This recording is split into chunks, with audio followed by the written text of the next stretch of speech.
اور وہی قوم جو اپنی قد پر، طاقت پر اور افرادی قوت پر، دولت پر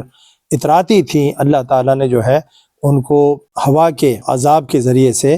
ان کو تباہ و برباد کر دیا اور وہ ہمیشہ کے لیے ہلاک ہو گئے۔ اسی طرح قوم لوط ہے، اس کو جو ہے اللہ تعالیٰ نے بڑی ڈھیل دی، لیکن جب وہ اپنی حرکتوں سے باز نہیں آئے اور اللہ کی نافرمانی کے مرتکب ہوتے رہے تو پھر اللہ رب العزت نے قوم لوط پر بھی عذاب نازل فرمایا۔ اگر ہم فرشتہ اتار دیتے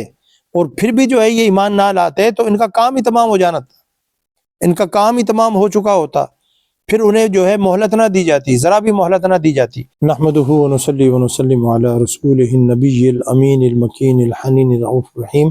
اما بعد فاعوذ باللہ من الشیطان الرجیم، بسم اللہ الرحمن الرحیم۔ الم یروا کم اہلکنا من قبلہم من قرن مکناہم فی الارض وما لم نمکن لکم وارسلنا السماء علیہم مدرارا وجعلنا الانہار تجری من تحتہم فاہلکناہم بذنوبہم وانشأنا من بعدہم قرنا آخرین۔ صدق اللہ مولانا العظیم۔ محترم ناظرین و سامعین کرام، السلام علیکم ورحمۃ اللہ وبرکاتہ۔ درس قرآن کی پچھلی نشست میں اللہ تعالیٰ کی توفیق اور اس کے فضل و کرم اور حضور نبی اکرم صلی اللہ علیہ وسلم کے نالین پاک کے تصدق سے ہم نے سورہ الانعام کی آیت نمبر 1 سے لے کر 5 تک کا بیان مکمل کر لیا تھا۔ آج ہم آیت نمبر 6 سے انشاءاللہ جو ہے اپنی گفتگو کا آغاز کریں گے۔ پچھلی آیات میں ہم نے یہ بات بیان کی تھی کہ اللہ تعالیٰ نے کفار مکہ کو اس کی نشانیوں سے اعراض کرنے، منہ موڑنے اور اس کی نشانیوں کی تکذیب کرنے یعنی جھٹلانے اور ان کا مذاق اڑانے سے منع فرمایا تھا۔ اور یہ بات اللہ تعالیٰ نے جو ہے ارشاد فرمائی تھی کہ جو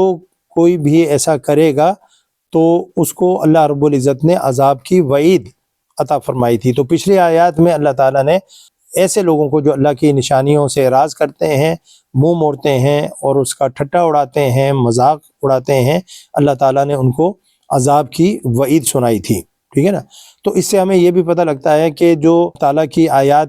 اور نشانیوں کی تکذیب کرنے والے ہیں تو ان کو جو ہے وعید سنانا، عذاب کی وعید سنانا، یہ اللہ تعالیٰ کی سنت جاریہ ہے۔ اور اللہ تعالیٰ جب بھی جو ہے اتمام حجت ہو جاتا ہے اور کسی بھی قوم، اللہ تعالیٰ نے فرمایا کہ ہم نے کبھی بھی کسی قوم کو جو ہے وہ عذاب سے دوچار نہیں کیا یا اس کو تباہ و برباد نہیں کیا اس وقت تک جب تک کہ وہ اچھے اور نیکی اور ایمان کے راستے پر رہے۔ تو ایمان کے راستے پر جو قومیں رہتی ہیں اور جو اللہ کے سامنے جو ہے سر بسجود رہتی ہیں، اس کے احکامات کی تعمیل کرتی رہتی ہیں، اس کے نبی صلی اللہ علیہ وسلم کے بتائے ہوئے راستے پر چلتی رہتی ہیں، تو ایسی قوموں پر اللہ تعالیٰ جو ہے وہ عذاب نازل نہیں فرماتا۔ لیکن جب قومیں اللہ اور اس کے نبی اور اس کی کتاب کے راستے سے ہٹ جاتی ہیں تو پھر ان پر جو ہے اللہ تعالیٰ کا عذاب جو ہے وہ نازل ہوتا ہے۔ جس طرح قوم سمود، قوم عاد، قوم لوط، قوم فرعون، انہوں نے جو ہے اللہ کی نشانیوں سے اعراض بھی کیا، انہوں نے اس کی تکذیب بھی کی اور انہوں نے جو ہے اس کا استہزاء بھی کیا۔ اس لیے اللہ رب العزت نے قوم عاد کو بھی، حالانکہ قوم عاد کے بارے میں اللہ رب العزت نے فرمایا کہ اس جیسی قوم ہم نے جو ہے دنیا کے اندر پہلے پیدا نہیں کی تھی، ان کے قد، ان کے جسم بہت بڑے بڑے تھے اور وہ پہاڑوں کو تراش کر اس میں رہا کرتے تھے، اور انہیں جو ہے اپنی قوت پر، اپنی ثروت پر، اپنی دولت پر، اپنی افرادی قوت کے اوپر بڑا ناز تھا۔ لیکن جب وہ اپنی حرکتوں سے باز نہیں آئے اور انہوں نے جو ہے نبی کو ستانا بند نہیں کیا اور نبی کی بات پر کان نہیں دھرے تو پھر اللہ رب العزت نے ان پر آخر میں عذاب نازل فرمایا۔ اور وہی قوم جو اپنی قد پر، طاقت پر اور افرادی قوت پر، دولت پر اتراتی تھیں، اللہ تعالیٰ نے جو ہے ان کو ہوا کے عذاب کے ذریعے سے ان کو تباہ و برباد کر دیا اور وہ ہمیشہ کے لیے ہلاک ہو گئے۔ اسی طرح قوم سمود کو بھی آپ دیکھ لیں کہ اللہ سے انہوں نے ایک نشانی مانگی تھی اور ان کے کہنے پر اللہ رب العزت نے پہاڑوں سے ایک جو گھابن یا پریگننٹ اونٹنی وہ ظاہر فرمائی، اور اللہ رب العزت نے فرمایا کہ یہ جو ہے میری طرف سے تمہاری لیے نشانی ہے، تم اس کی جو ہے عزت کرو، تکریم کرو، اس کو کوئی تنگ نہ کرے، کوئی چھیڑے نہیں، کوئی اس کو جو ہے ستائے نہیں۔ لیکن اس قوم نے جو ہے اللہ تعالیٰ کی نشانی کی بے حرمتی کی اور اس کی ٹانگیں کونچے جو ہے وہ کاٹ دیں، اور جس کی وجہ سے جو ہے قوم سمود کے اوپر بھی وہ عذاب نازل ہوا۔ اسی طرح قوم لوط ہے، اس کو جو ہے اللہ تعالیٰ نے بڑی ڈھیل دی، لیکن جب وہ اپنی حرکتوں سے باز نہیں آئے اور اللہ کی نافرمانی کے مرتکب ہوتے رہے تو پھر اللہ رب العزت نے قوم لوط پر بھی عذاب نازل فرمایا، اور اس پوری بستی کو حضرت جبریل امین نے پر اٹھا کر وہ آسمانوں کی طرف لے گئے، اور وہاں سے اس کو الٹا پلٹ دیا، اور وہ بستی والے جتنے بھی تھے وہ سارے کے سارے جو ہے وہ ہلاک ہو گئے۔ تو اللہ رب العزت جو ہے وہ ارشاد فرماتا ہے کہ اگر تم اپنی ان یعنی کہ باتوں سے باز نہیں آئے تو پھر یہ ہمارے لیے جو ہے وہ مشکل نہیں ہے کہ ہم تمہیں ہلاک کر کے، تمہیں تباہ و برباد کر کے ایک نئی قوم کو آباد کریں جو اللہ کی اطاعت کرنے والی ہو، اس کے نبی صلی اللہ علیہ وسلم کی اطاعت اور فرما برداری کرنے والی ہو۔ اب دیکھیں یہ جو آیات ہیں جس میں اللہ رب العزت نے فرمایا الم یرو کم اہلکنا من قبلہم من قرن، کیا انہوں نے نہیں دیکھا کہ ہم نے ان سے پہلے کتنی ہی قوموں کو ہلاک کر دیا جنہیں ہم نے زمین میں اقتدار دیا تھا، یعنی مستحکم اقتدار دیا تھا، مضبوط اقتدار دیا تھا، اور ایسا اقتدار تھا، اللہ رب العزت فرما رہے ہیں کہ ما لم نمکن لکم، ہم نے ان کو ایسا مستحکم اور مضبوط اقتدار دیا تھا جیسا کہ ہم نے تمہیں بھی جو ہے نہیں دیا۔ تو یہ جو کفار مکہ تھے یا قریش مکہ تھے، مشرکین مکہ تھے، ان کو اللہ رب العزت جو ہے وہ خطاب فرما رہا ہے اس آیت کے اندر کہ تم ان جیسے مضبوط نہیں ہو، نہ تمہارے جسم ان جیسے ہیں، نہ تمہارے پاس جو ہے مال و دولت ان جیسی ہے، وہ تم سے طاقت میں بھی، افرادی قوت میں بھی، مال و دولت میں بھی بہت زیادہ تھے، لیکن اس کے باوجود انہوں نے جو اللہ تعالیٰ کی نافرمانی کی، اس سبب سے اللہ رب العزت نے ان کو ہلاک فرما دیا، تباہ کر دیا۔ تو جب اتنے طاقتور لوگوں کو اللہ تعالیٰ جو ہے وہ ہلاک کر سکتا ہے تو تمہیں ہلاک کرنا جو ہے وہ اللہ کے لیے کوئی بڑی بات نہیں ہے۔ پھر اللہ رب العزت نے ارشاد فرمایا اور ہم نے ان پر لگاتار برسنے والی بارش بھیجی، اور ہم نے ان کے نیچے سے نہریں بہائیں، ان کے جو مکانات تھے، ان کے محلات تھے، ان کے نیچے سے نہریں بہائیں، تو اوپر سے بارش اللہ تعالیٰ نے نازل فرمائی۔ آپ کو پتہ ہے جب بارش ہوتی ہے تو اس سے سبزہ اگتا ہے، اس سے فصلیں جو ہے تیار ہوتی ہیں، اور اس سے ہریالی اور خوشحالی جو ہے وہ آتی ہے، کیونکہ اگر بارش نہ ہو تو پھر قحط سالی ہے۔ تو اللہ رب العزت فرما رہے ہیں ہم نے ان پر بارش نازل فرمائی اور ان کے گھروں کے نیچے سے نہریں بہائیں، پھر بھی جو ہے اللہ فرما رہے ہیں فَأَهْلَكْنَاهُمْ بِذُنُوبِهِمْ وَأَنشَأْنَا مِن بَعْدِهِمْ قَرْنًا آخَرِينَ۔ اللہ فرما رہا ہے کہ ہم نے ان کو اتنی پر عشرت زندگی عطا کی، لیکن اس کے باوجود جو ہے وہ گناہ سے باز نہیں آئے، اس کے باوجود وہ اللہ کی نافرمانی سے باز نہ آئے، اس کے باوجود وہ سرکشی سے باز نہ آئے۔ انہوں نے نہ صرف یہ کہ اللہ کی تکذیب کی بلکہ اللہ کے نبیوں کو ستایا، تنگ کیا، اور بعض نبی تو ایسے ہوئے جنہیں ان کی قوموں نے ہلاک کر دیا، ان کو جان سے مار دیا۔ تو اللہ رب العزت فرما رہا ہے کہ ہم نے ان کو جو ہلاک کیا تھا، جیسے قوم عاد، قوم سمود، قوم شعیب، قوم لوط، قوم نوح، جن کی ہلاکت کے واقعات اللہ تعالیٰ نے قرآن پاک میں جگہ جگہ بیان فرمائے ہیں۔ اللہ تعالیٰ جو فرما رہے ہیں کہ ہم نے ان کو یعنی کہ جو ہلاک کیا ہے وہ ان کے ظلم کی وجہ سے، فَأَهْلَكْنَاهُمْ بِذُنُوبِهِمْ، ان کے گناہوں کی وجہ سے ہم نے ان کو ہلاک کیا ہے۔ اگر وہ نیکوکار ہوتے، اللہ کا معاملہ نیکوکاروں کے ساتھ اور طرح کا ہے، اگر زمین میں لوگ نیکوکار ہوں، اللہ کی اطاعت کرنے والے ہوں، اللہ کی فرما برداری کرنے والے ہوں، تو اللہ تعالیٰ قرآن پاک میں ارشاد فرماتا ہے کہ ہمیں کہ ایسی قوم کو جو ہماری مطیع ہو، فرما بردار ہو، اس کو ہم ہلاک کریں۔ وَأَهْلُهَا مُصْلِحُونَ، اگر کسی قریے میں رہنے والے لوگ جو ہے مصلح ہیں، نیک ہیں، صالح ہیں، تو ہم ان کو کیوں عذاب سے دوچار کریں، ہم ان کو کیوں ہلاک کریں؟ تو ہم ہلاک انہی لوگوں کو کرتے ہیں، انہی قوموں کو کرتے ہیں جو اللہ تعالیٰ سے روگردانی کرتے ہیں اور اللہ تعالیٰ کی معصیت میں مبتلا ہوتے ہیں، تو ان کے گناہوں کی پاداش میں ان کو یہ سزا دی جاتی ہے، ان کو ہلاک کیا جاتا ہے۔ وَأَنشَأْنَا مِن بَعْدِهِمْ قَرْنًا آخَرِينَ، اور اللہ تعالیٰ فرما رہا ہے کہ ہم نے ان کے بعد جو ہے دوسری امتوں کو پیدا کیا۔ تو اب یہ بیسیکلی جو ہے کفار مکہ کو اللہ تعالیٰ نصیحت فرما رہے ہیں اور ڈرا رہے ہیں ان کو کہ کہیں تم بھی جو ہے ان جرائم کا شکار نہ ہو جانا جس کی وجہ سے سابقہ قوموں کے اوپر عذاب آئے اور ان کو اللہ تعالیٰ نے صفحہ ہستی سے مٹا دیا۔ تو اللہ رب العزت ان کو نصیحت بھی فرما رہے ہیں، ڈرا بھی رہے ہیں کہ تم جو ہے اس روش سے باز آ جاؤ۔ تم نے جو نبی اکرم صلی اللہ علیہ وسلم کے ساتھ جو ہے وہ سلوک روا رکھا ہوا ہے، اور جس طرح سے تم ان کا مذاق اڑاتے ہو، استہزاء کرتے ہو، ان کی بات کی جو ہے نافرمانی کرتے ہو، کبھی ان کو مجنون کہتے ہو نعوذ باللہ، کبھی ان کو ساحر کہتے ہو، کبھی یعنی کہ مختلف طریقے سے جو ہے وہ حضور نبی اکرم صلی اللہ علیہ وسلم کے لیے مشکلات جو ہے وہ کھڑی کرتے تھے، تو اللہ رب العزت نے فرمایا کہ تم جو ہے سابقہ قوموں کی طرح مت ہو جنہوں نے اپنے نبیوں کی تکذیب کی، اور نبیوں کی تکذیب ہی بیسیکلی جو ہے وہ اللہ کی تکذیب تھی، اور اللہ رب العزت نے جو ہے ان کو تباہی سے دوچار کیا۔ کیونکہ اللہ رب العزت سورہ القصص میں بھی جو ہے ارشاد فرماتے ہیں 58 اور 59 دو آیتوں کے اندر اللہ رب العزت نے ارشاد فرمایا کہ وَكَمْ أَهْلَكْنَا مِنْ قَرْيَةٍ بَطَرَتْ مَعِيشَتَهَا فَتِلْكَ مَسَاكِنُهُمْ لَمْ تُسْكَنْ مِنْ بَعْدِهِمْ إِلَّا قَلِيلًا وَكُنَّا نَحْنُ الْوَارِثِينَ، اور ہم نے کتنی ہی بستیوں کو برباد کر ڈالا جو اپنی خوشحال معیشت پہ غرور اور ناشکری کر رہی تھیں۔ تو مقصد یہ ہے کہ اللہ رب العزت ڈھیل دیتا ہے، اللہ تعالیٰ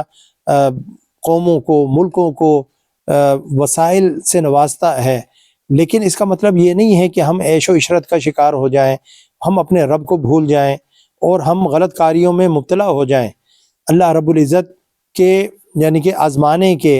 اور امتحان کے دو ہی طریقے ہیں، یا تو جو ہے شکر کا طریقہ ہے یا صبر کا طریقہ ہے۔ تو اللہ تعالیٰ کبھی انسان کو شکر کے ذریعے سے آزماتا ہے کہ اس کو مال و دولت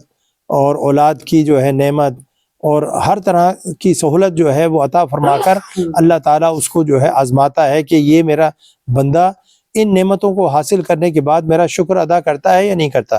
تو ایک صورت جو ہے آزمانے کی وہ شکر والی ہوتی ہے، اور دوسری جو ہے صورت صبر والی ہے کہ اللہ تعالیٰ بندے سے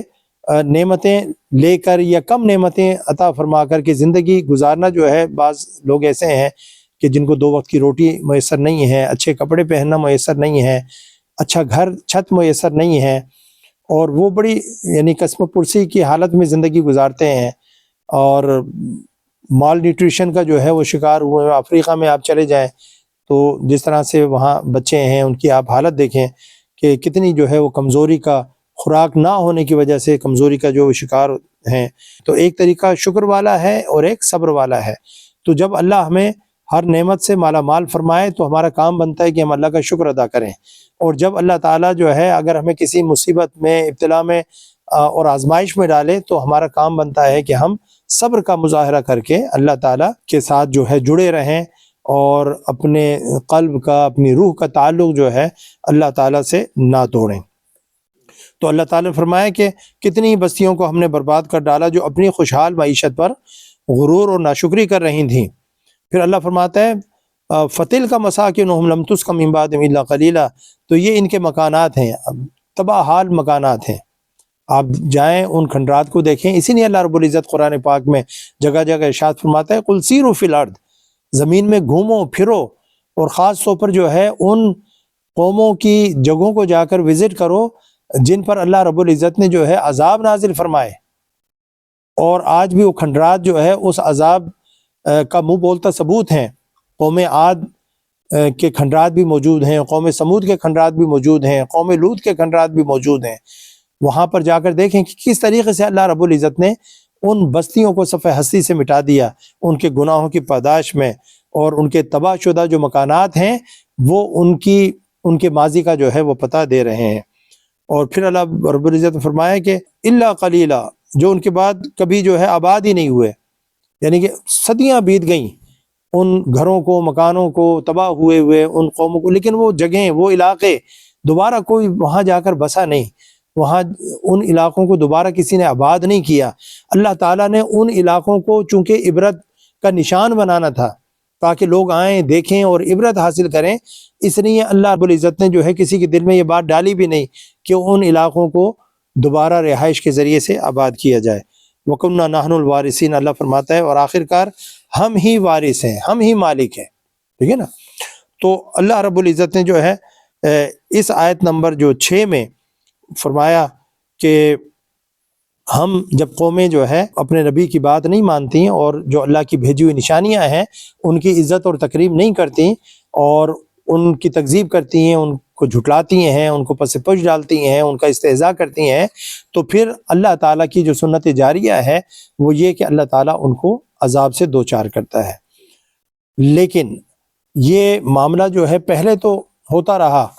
کہ اللہ رب العزت جب بھی عذاب آتا تھا اپنے نبی کو فرماتا تھا کہ تم اپنے ماننے والوں کو، پیروکاروں کو، مومنین کو لے کر اس علاقے سے نکل جاؤ، اور باقی جو لوگ ہوتے تھے ان پر عذاب آتا تھا اور اللہ تعالیٰ ان کو تباہ و برباد فرما دیتا تھا اور سب ہلاک ہو جاتے تھے۔ لیکن یہ حضور نبی اکرم صلی اللہ علیہ وسلم کے آنے کی برکت ہے کہ اللہ رب العزت نے اس طرح کے عذاب روک دیے ہیں۔ اب یہ کہ کوئی صفحہ ہستی سے جو مٹ جائے اور قوم بالکل ہی جو ہے فنا ہو جائے، ختم ہو جائے، اس طرح کا عذاب جو ہے وہ اب نہیں آنا۔ اللہ رب العزت نے ارشاد فرمایا کہ وما کان اللہ لیعذبہم وانت فیہم، کہ اللہ جو ہے یعنی آپ اے نبی صلی اللہ علیہ وسلم ان میں ہیں، تو اللہ تعالیٰ ان کو کس طرح سے عذاب سے دوچار کرے۔ تو یہ حضور نبی اکرم صلی اللہ علیہ وسلم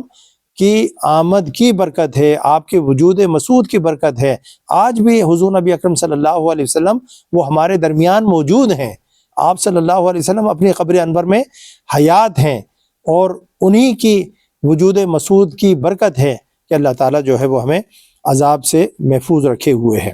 پھر آیت نمبر 7 میں اللہ رب العزت نے جو کفار تھے ان کا عقیدہ یا ان کا مطالبہ جو ہے اس کو پیش کیا کہ وَلَوْ نَزَّلْنَا عَلَيْكَ كِتَابًا فِي قِرْطَاسٍ فَلَمَسُوهُ بِأَيْدِيهِمْ، اور ہم اگر آپ پر کاغذ پر لکھی ہوئی کتاب بھی نازل فرما دیتے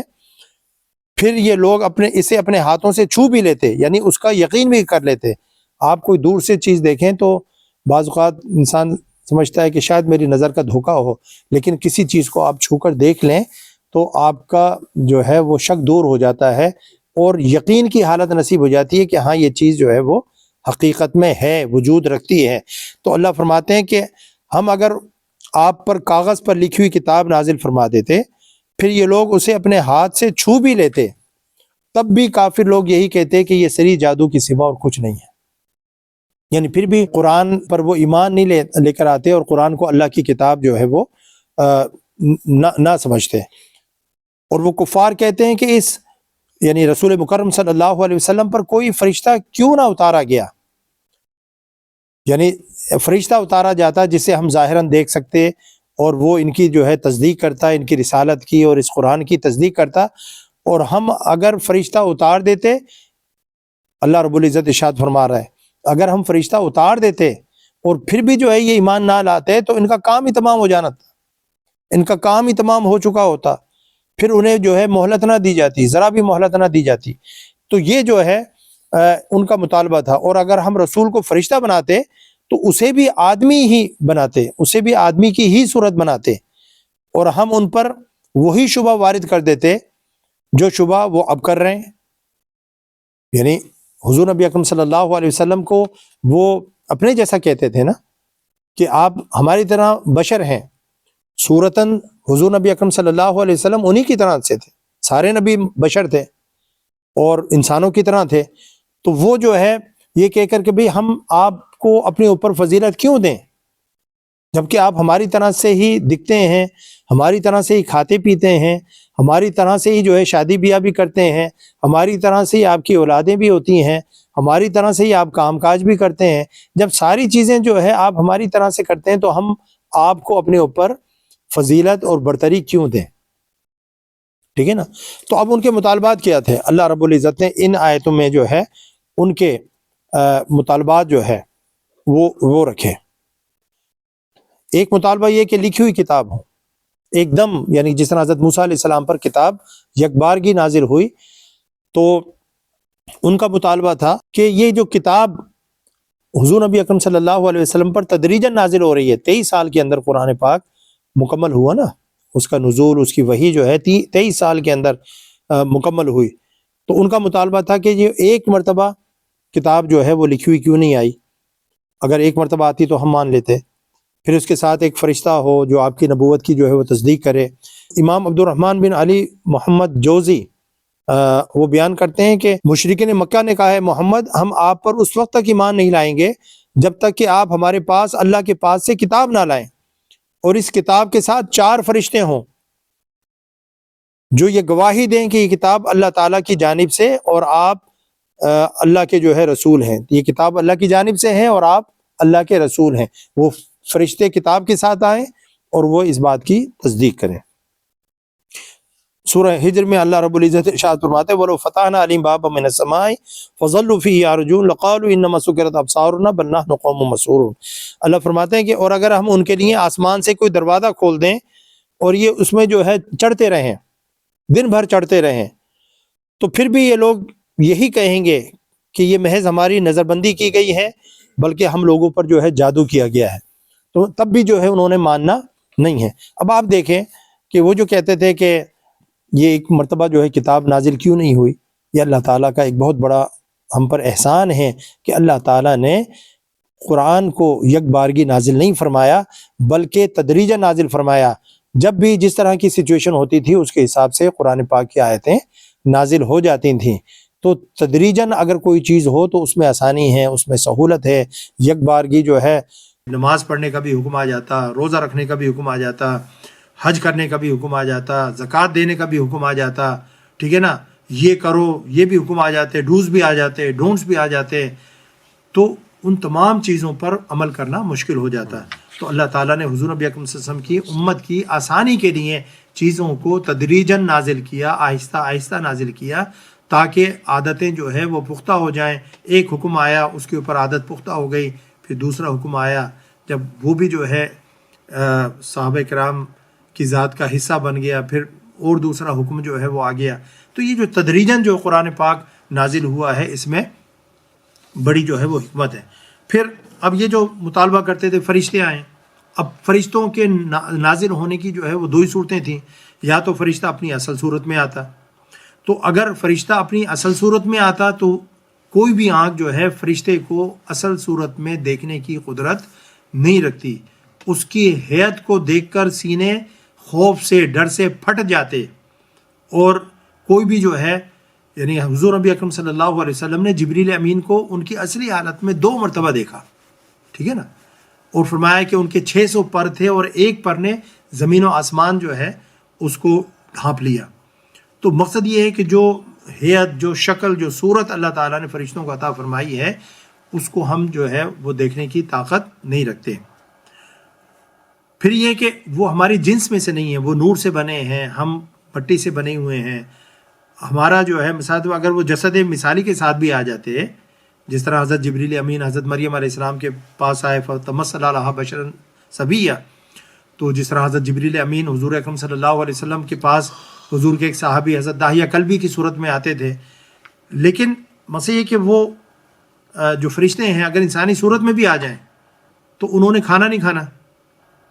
انہوں نے شادی نہیں کرنی، انہوں نے اور دیگر جو ہے معاملات نہیں کرنے. حضرت ابراہیم علیہ السلام کے پاس فرشتے آئے نا تو حضرت ابراہیم علیہ السلام بڑے مہمان نواز تھے. تو آپ نے کیا کیا، بھنا ہوا گوشت لا کر ان کے سامنے رکھا تو انہوں نے جو ہے ہاتھ ہی نہیں بڑھایا کھانے کی طرف.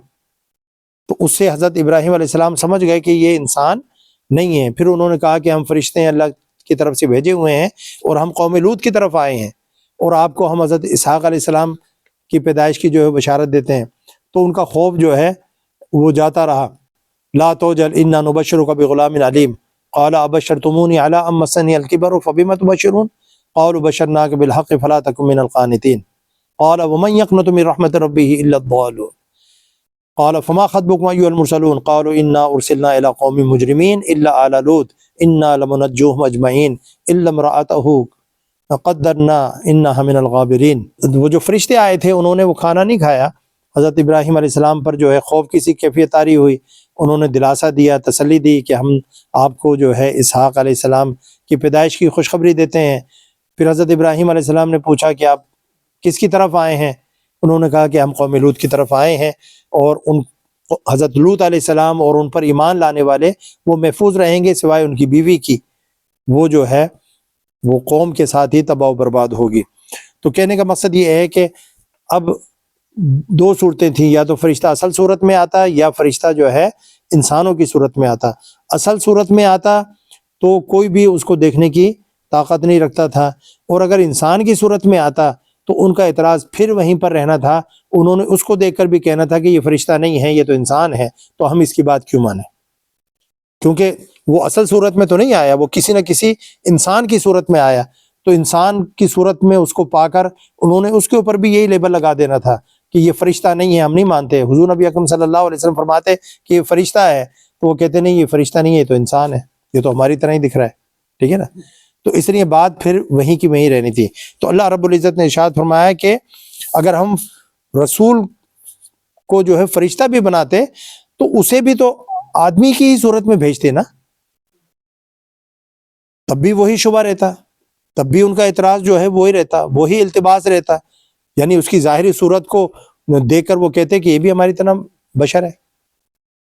تو ان آیات کے اندر جو ہے اللہ رب العزت نے ان چیزوں کو جو واضح فرمایا ہے کہ یہ جو تمہاری کج روی ہے، یہ جو تمہارے اعتراضات ہیں، یہ جو تم نے جو ہے نبی پر، کتاب پر کبھی یہ اعتراض کبھی وہ اعتراض، اس سے باز آ جاؤ، اپنی آخرت کو تباہی سے بچا لو۔ اللہ نے پچھلی قوموں کی مثالیں جو ہے ان کے سامنے رکھ کر ان پر یہ واضح کیا کہ جس طرح پچھلی قوموں کو ہم نے ان کی نافرمانی کی وجہ سے تباہ و برباد کر دیا، تمہیں بھی ہم تباہ و برباد کرنے کی قدرت رکھتے ہیں۔ میرا نبی تمہارے درمیان ہے، اس کی عزت کرو، اس کی تکریم کرو، اس پر ایمان لاؤ تاکہ تمہاری دنیا بھی سنورے اور آخرت بھی سنور جائے۔ انہی الفاظ کے ساتھ اور کلمات کے ساتھ ہم آج کی اس نشست کا اختتام کرتے ہیں۔ انشاءاللہ ایک اور درس قرآن کے پروگرام کے ساتھ ہم آپ کی خدمت میں پھر حاضر ہوں گے، تب تک کے لیے اجازت دیجیے۔ اللہ حافظ، وما علیہ الا البلاغ۔